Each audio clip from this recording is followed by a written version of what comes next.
his voice filling every corner of the kitchen. He stood at the head of the table, his face lined with disappointment and fury. Eliza leaned casually against the counter, arms folded, her lips pressed into a thin line as she watched the scene unfold. I sat there, stunned, my heart racing, the weight of their judgment suffocating me. My name is Emma Morgan. I'm 26 years old, and tonight my world is unraveling. My father, the only parent I have left, looked at me as though I was a stranger. Eliza, my twin sister, the one who always managed to come out on top, didn't even try to defend me. And now, accused of something I didn't do, I realized I was completely alone. It all started when court orders arrived at my father's house, each one more alarming than the last. They claimed I had defaulted on multiple loans, accounts I had no memory of opening. In the past weeks, I had received some weird calls talking about loans that I was supposed to repay. I dismissed them as scam calls, but the accusations were official, and the weight of the legal threats hung over me like a storm cloud. That's when everything truly fell apart. "I didn't do it, Dad," I said, my voice shaking but firm. "I don't know how this happened, but it wasn't me." Eliza shifted, her eyes glinting as she finally spoke. "Come on, Emma. Are you seriously denying it? Everyone knows your name is on the documents," she said, her voice laced with pity. "Why don't you just tell the truth and stop dragging this out?" My dad's expression hardened as he looked at me. "So what? Are you saying this is all a coincidence? The loans, the complaints, the accusations from people in those places? Why would they target you for no reason?" I swallowed hard, trying to keep my voice steady. "Because someone framed me, Dad. Someone used my name. I don't know how, but I swear to you I didn't do any of this." My eyes darted to Eliza, who raised her hands in mock surrender. "Framed? Really?" Eliza said, her tone dripping with disbelief. "Who would go through all that trouble, Emma? And why you of all people? This sounds more like an excuse than anything else." Dad shook his head, pacing the room. "Emma, I've always tried to be patient with you, but this is too much. You're not a child anymore. You need to take responsibility for your actions. Until you can, you're not welcome here." The words hit me like a slap, and I felt the ground beneath me shift. "Dad, you're kicking me out?" I whispered. I stood there frozen as my father's words sank in. Eliza sighed dramatically and shook her head. "I hate to see this happen, but maybe some time away will help you reflect, Emma," she said, her voice honeyed with false concern. I looked at her, my throat tightening with anger and disbelief. "You're loving this, aren't you?" I said, my voice low. "You've been the perfect one your whole life, and now you're watching me take the blame for something I didn't do." "Eliza isn't the problem here, Emma," Dad snapped. "You are. Don't make this harder than it has to be. Pack your things and leave tonight." The finality in his tone left no room for argument. My chest ached as I turned away, blinking back tears, knowing that no matter what I said, no one would believe me. I packed my bags in silence, each item a painful reminder of the life I was leaving behind. The walls of my childhood room felt foreign now, as if they belonged to someone else, a version of me that no longer existed. Eliza leaned casually against the doorway, watching me with an unreadable expression. "I wish it didn't have to be this way," she said softly, her tone laced with sympathy that didn't quite feel real. I kept my back to her, shoving clothes into my duffel bag. "Yeah, me too," I muttered, my voice heavy with defeat. "It's just... everything looks so bad right now, Emma.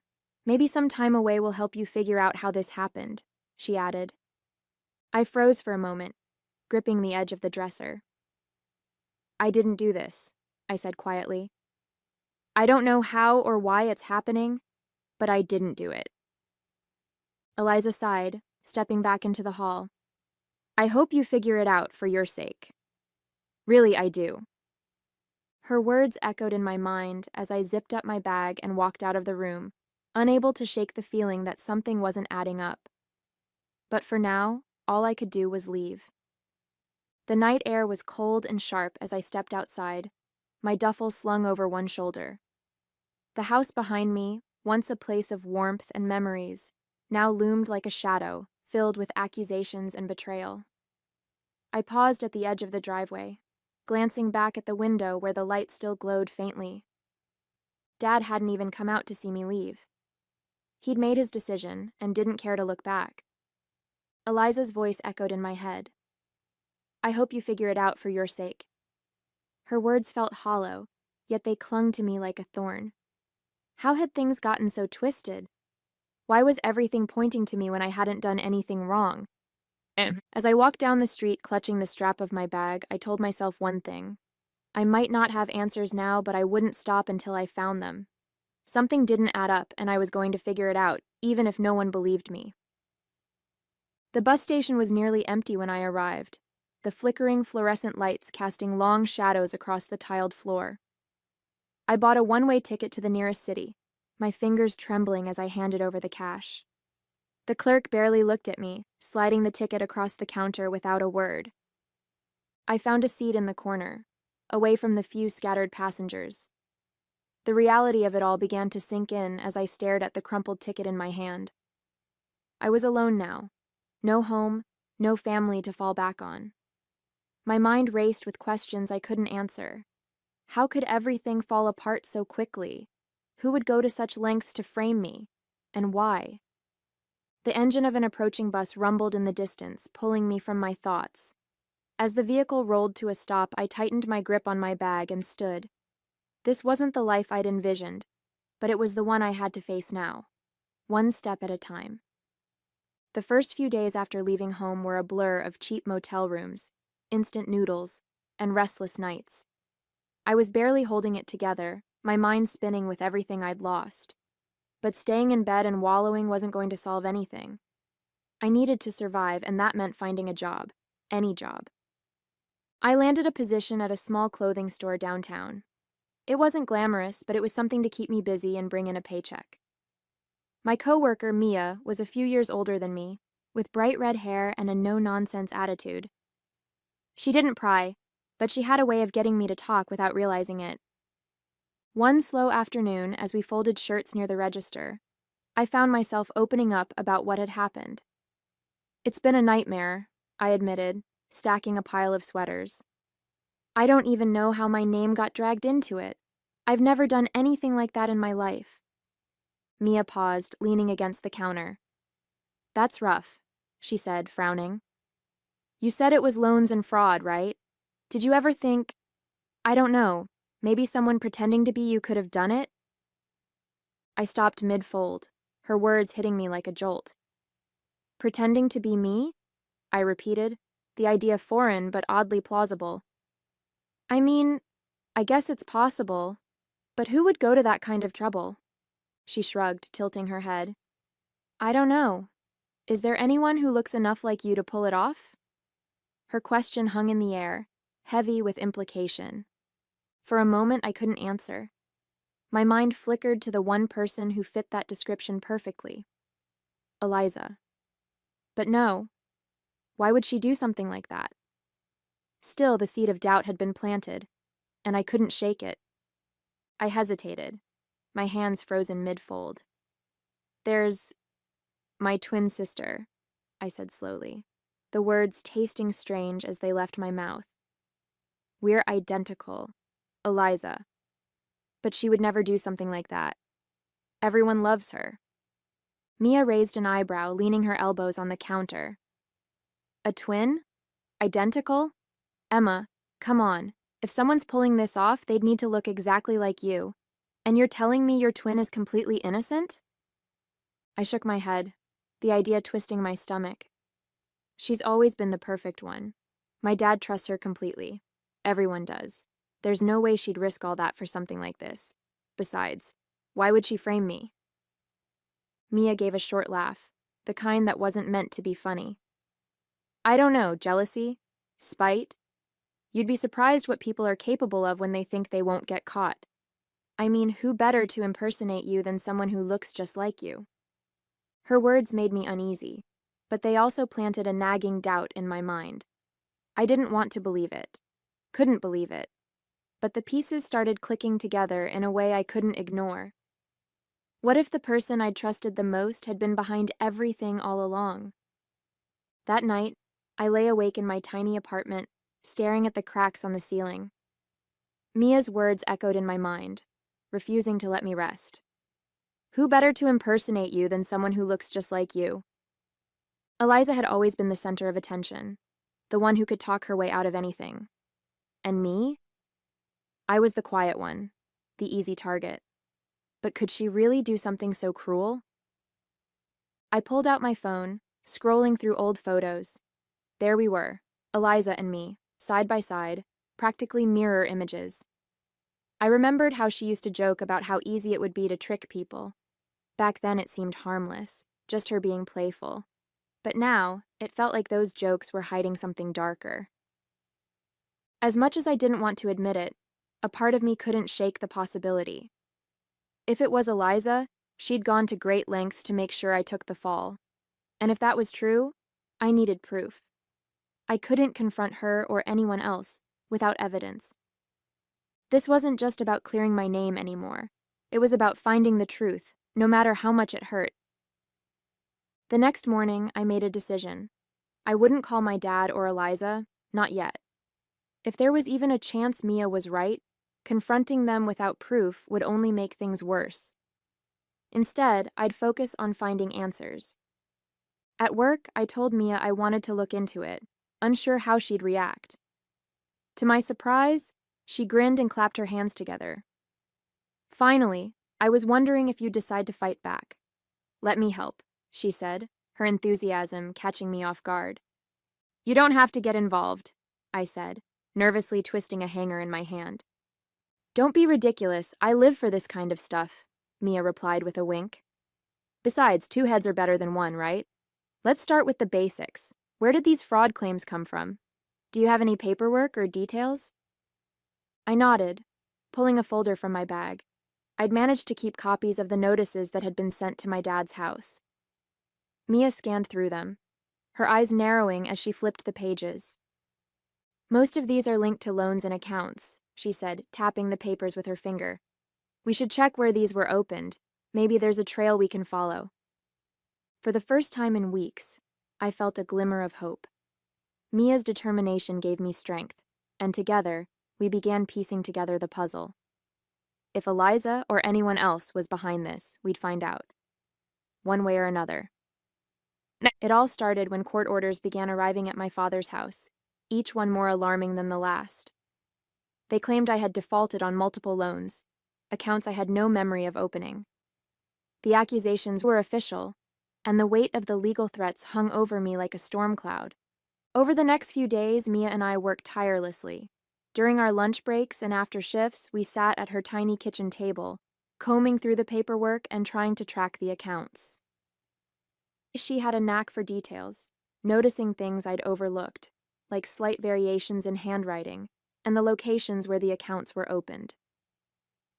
Look at this, she said one afternoon, sliding a document toward me. The signature here doesn't match yours exactly. It's close, but not identical. And all of these accounts? They were opened in the next city over. I stared at the paper, my heart pounding. Eliza was in that city a couple of years ago. She said it was for a volunteer project. I paused, the words catching in my throat. Do you think... Mia leaned back in her chair, her expression serious.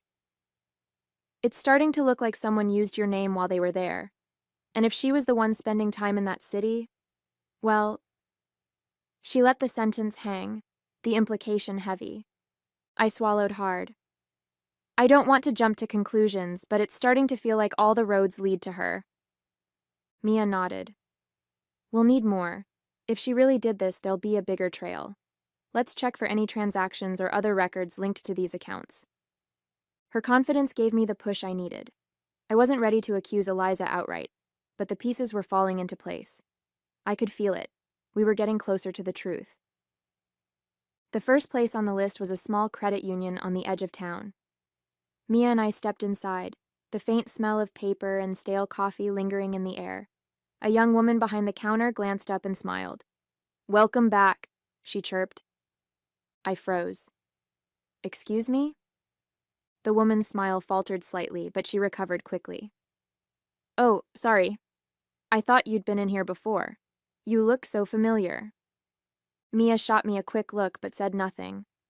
I forced a smile and approached the counter. Actually, I'm here about a loan that was opened in my name. I need to understand the details. The woman nodded, typing something into her computer. As her eyes scanned the screen, she frowned slightly. Yes, I see the account. It was opened 2 years ago. You provided the documents in person, so we'll just need to verify a few details. In person? I repeated, my voice shaking. Yes, she said slowly, her gaze darting between me and the screen. You brought your ID and signed the forms here in the branch. She hesitated, then added, It was during a quiet afternoon. I remember because we chatted briefly about how warm it was for that time of year. Mia leaned casually against the counter, her expression calm but her eyes sharp. Is there any chance you could pull up a copy of those documents? We'd like to check everything carefully. The employee hesitated. I can't let you take them, but I can show you the scans in the system. She turned the monitor slightly, and there it was. My name, my signature, and my face. Except, it wasn't my face. Not exactly. Mia stepped closer, her voice low. Emma, that's your sister, isn't it? My stomach dropped. The face on the screen was identical to mine, but with subtle differences I couldn't deny. It was Eliza. My hands trembled as the truth I'd been avoiding stared back at me. We visited 2 more locations that day, each experience eerily similar. At every bank or loan office, the employees acted like they knew me, greeting me with familiarity or referencing conversations I'd never had. At one office, a middle-aged man behind the desk even chuckled. Back again? Didn't think we'd see you so soon, he said, shuffling through papers on his desk. I forced a polite smile, my stomach twisting. Actually, I'm here about some discrepancies with an account opened in my name, I said carefully. His smile faded slightly and he glanced up at me. You're saying there's an issue? But you provided all the documentation yourself when you were here last month. Mia leaned forward, her tone casual but firm. Was there any ID involved? Maybe you still have it on file? The man frowned but nodded. Of course. Let me pull up the account. When the documents appeared on his screen, my heart sank. The face staring back at me from the ID was unmistakable. Eliza's face wearing my name. My stomach churned as realization hit me like a freight train. It was Eliza all along. The face on the ID, the signature on the forms, the confident way she'd carried out the scams, it was her. My twin sister, my own flesh and blood, had used our identical looks to steal my name, my identity, and leave me to bear the fallout. I stared at the screen in disbelief, my chest tightening with a mix of betrayal and rage. Mia placed a steadying hand on my shoulder, her expression a mix of sympathy and quiet fury.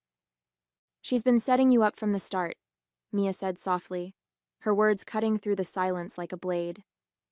I wanted to scream, to cry, to storm out of the room and demand answers from Eliza.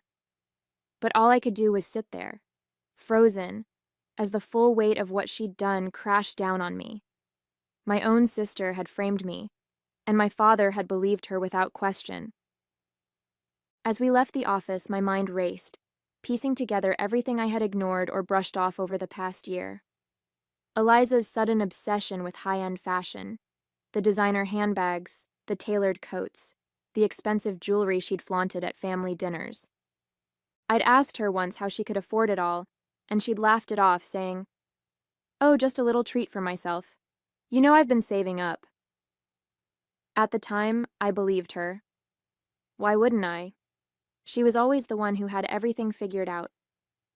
But now, those memories took on a sinister edge, the way she'd avoided specifics, the extravagant purchases that didn't match her modest job, the smug look she'd get whenever I questioned her success. It all made sense. She hadn't been saving up. She'd been using my name to fund her lavish lifestyle, leaving me to face the consequences. The next day, I met with a lawyer named David Cole, a calm, middle-aged man with a sharp gaze that seemed to see through every word. His office was modest but orderly, with files stacked neatly on his desk and a faint scent of coffee lingering in the air. "I've been notified that I defaulted on multiple loans," I explained, my voice steady despite the nerves bubbling under the surface. "I didn't mean for this to happen, but I need to understand the legal implications if I don't pay, or if I do." David leaned back in his chair, clasping his hands. "If you pay off the defaulted loans, it won't erase the records of the defaults, but it can prevent further legal action, like lawsuits or wage garnishments. However, your credit history will still show the defaults unless the lenders agree to remove them, which isn't guaranteed." I nodded, digesting the information. "And if I don't pay?" "That's a different matter," he said. "The lenders could escalate to lawsuits to recover the funds. If they win, they could seek judgments against you, which might include seizing assets or garnishing wages. It could also hurt your ability to secure credit or loans in the future." His explanation was clear, but it left a sinking feeling in my stomach. Would paying them off at least help clear my name, even if the defaults stay on record? David tilted his head, considering. "It could show good faith, that you're taking responsibility and trying to resolve the issue. But clearing your name entirely would require addressing how the loans came about in the first place. If there's any question of identity theft or fraud, that would need to be investigated." I nodded, my heart pounding. I wasn't ready to bring up Eliza or the possibility of fraud, not yet. For now, I just needed to focus on what could be done, and how much worse things could get if I didn't act. I hesitated for a moment before speaking. What if, hypothetically, someone had stolen my identity and used it to open those loans? Would that change anything? David leaned forward, his sharp gaze narrowing slightly. "If your identity was stolen, that's a serious matter. You wouldn't be legally responsible for the loans, but you'd need to provide evidence to prove you weren't the one who opened them. That typically involves filing a police report, notifying the lenders, and disputing the accounts with the credit bureaus." "And what happens if I can't prove it wasn't me?" I asked, my voice barely above a whisper. "Then it becomes much more complicated," he replied. "The burden of proof is on you to show you didn't open the accounts. Without that, lenders will continue to treat you as the responsible party. But if you can gather any evidence, like being in a different location at the time or showing discrepancies in the application documents, it can make a big difference." I nodded, his words sinking in like weights on my shoulders. "So paying them off wouldn't clear my name if they think I'm the one who opened the loans?" "Not entirely," David said. "It would stop the legal actions against you for defaulting, but the history of the loans and the assumption that you opened them would remain unless you prove otherwise. If there's even a chance someone else is behind this, you need to investigate it now. The longer you wait, the harder it'll be to gather evidence." I nodded again, my mind racing. His advice made sense, but it also meant I couldn't avoid the truth forever. David's expression softened slightly as he leaned forward, his voice steady. "If you can prove that your identity was stolen and you weren't the one who opened those loans, you won't be held liable for the debts. The lenders will have to close the fraudulent accounts and stop pursuing you. Your credit report can also be corrected to remove the negative marks associated with those accounts." Relief flickered for a moment before another question crept in. "And what happens to the person who stole my identity?" "That depends," David said, his tone firm. "If you provide evidence of identity theft, it becomes a criminal matter. Law enforcement could get involved, and the person responsible could face charges for fraud, forgery, or other related crimes. Penalties could include fines, restitution to the lenders, or even prison time, depending on the severity of the case." I swallowed hard.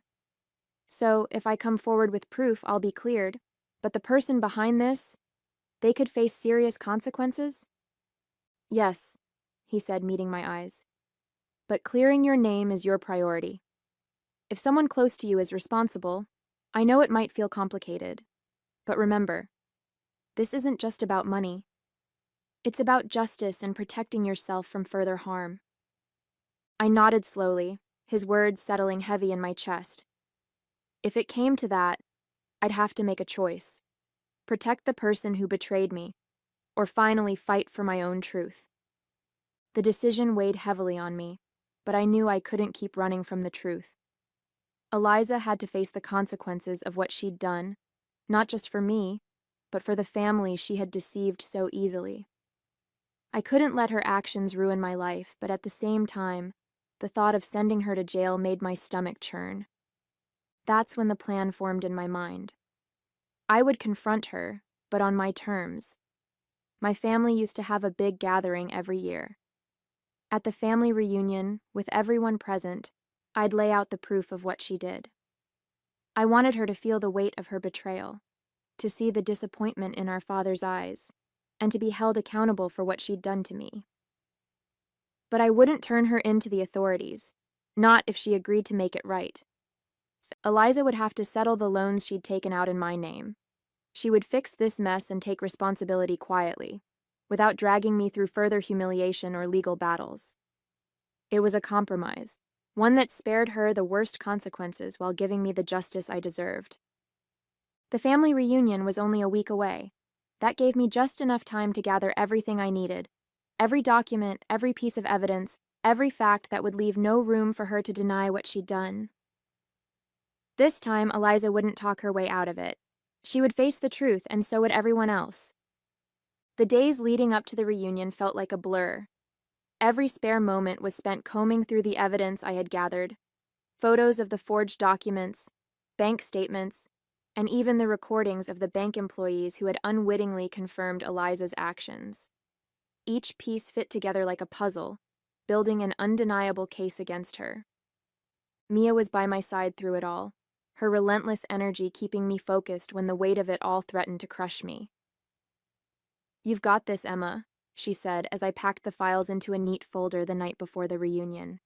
"Just stick to the plan. Don't let her twist this around." I nodded, my hands trembling slightly as I zipped the folder shut. "She's been doing this for so long, Mia. What if no one believes me?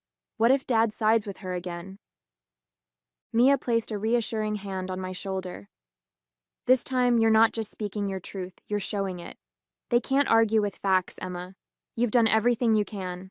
Now it's time to let the truth do the rest." Her words stayed with me as I went to bed that night, my nerves tangled with anticipation. Tomorrow, everything would change, one way or another. The moment I stepped through the door, a wave of cold stares hit me like a slap to the face. Conversations halted mid-sentence, heads turned, and I felt the weight of 50 pairs of judgmental eyes boring into me. My heart pounded, but I straightened my shoulders and walked further into the room, refusing to let their disgust break me. Whispers followed me as I passed. "Can you believe she had the nerve to show up?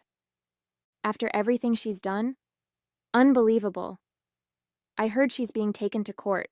The room was packed, with relatives I hadn't seen in years filling the space.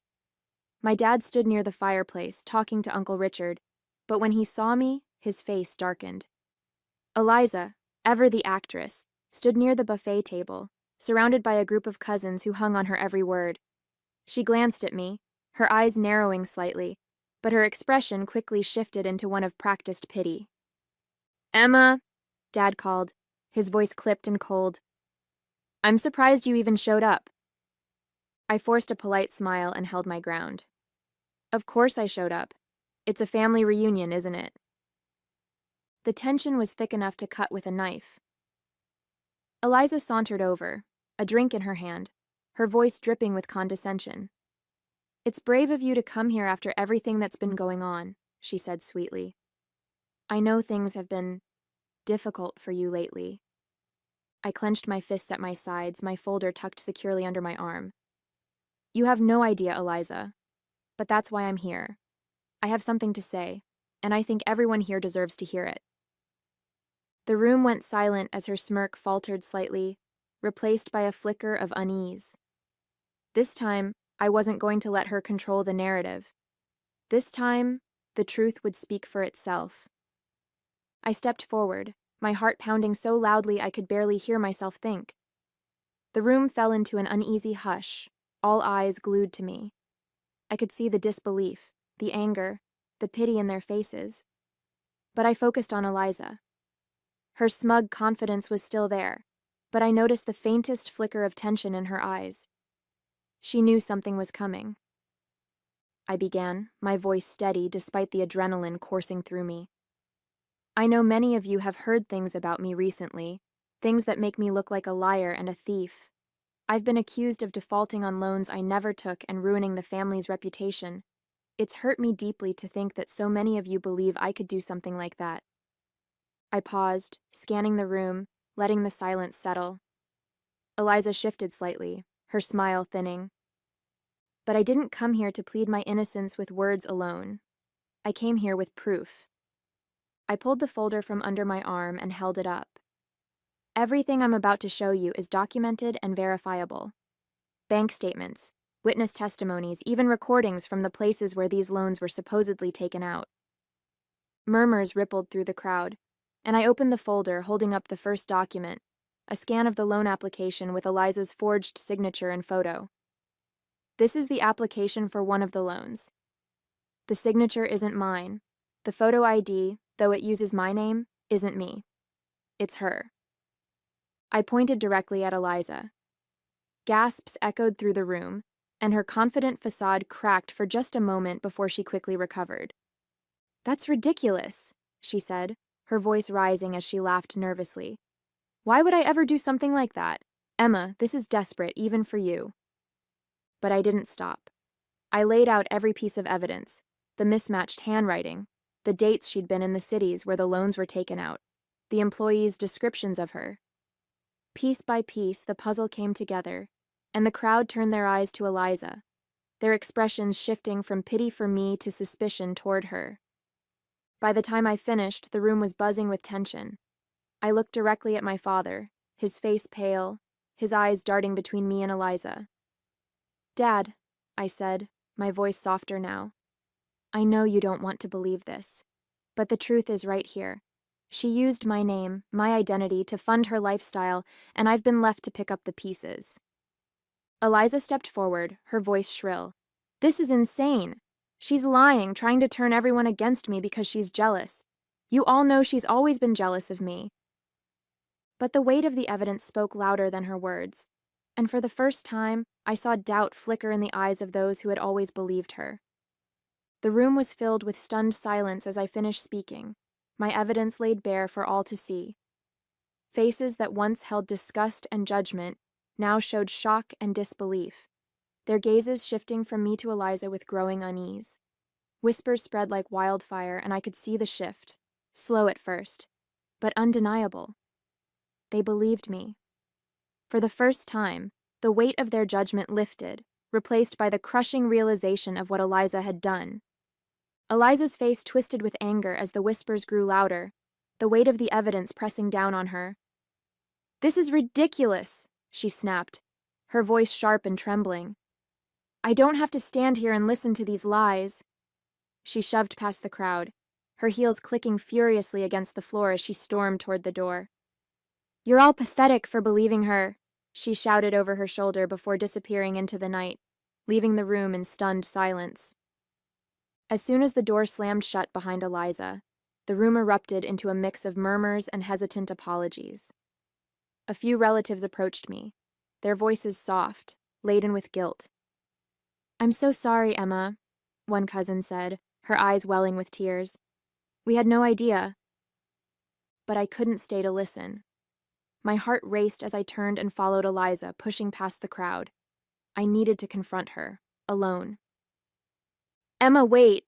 my dad's voice called after me. I hesitated for a moment, then kept going. I heard his footsteps behind me as I stepped into the cool night air, scanning the parking lot for Eliza. There she was, fumbling with her car keys, her hands shaking as she tried to unlock the door. "Eliza!" I shouted, my voice echoing in the quiet lot. She froze, then turned to face me, her expression a mix of fury and panic. My dad caught up, his breath ragged, and looked between the two of us, confusion and anger etched on his face. "What the hell is going on here?" he demanded, his voice breaking the tense silence. I stepped forward, My eyes locked on Eliza. You're not running away from this. We need to talk. Right now. Eliza's eyes darted between me and our dad, her panic barely concealed beneath her defiant glare. She crossed her arms, leaning against the car as if she could shield herself from what was coming. Admit it, Eliza, I said, my voice steady but firm. Tell Dad the truth about what you did, or I'll have no choice but to take this to the authorities. Her jaw tightened, and for a moment I thought she might lash out. But the weight of the situation was pressing down on her, and she knew it. Eliza, Dad said, his voice shaking, filled with anger and desperation. Is what Emma's saying true? Did you really do this?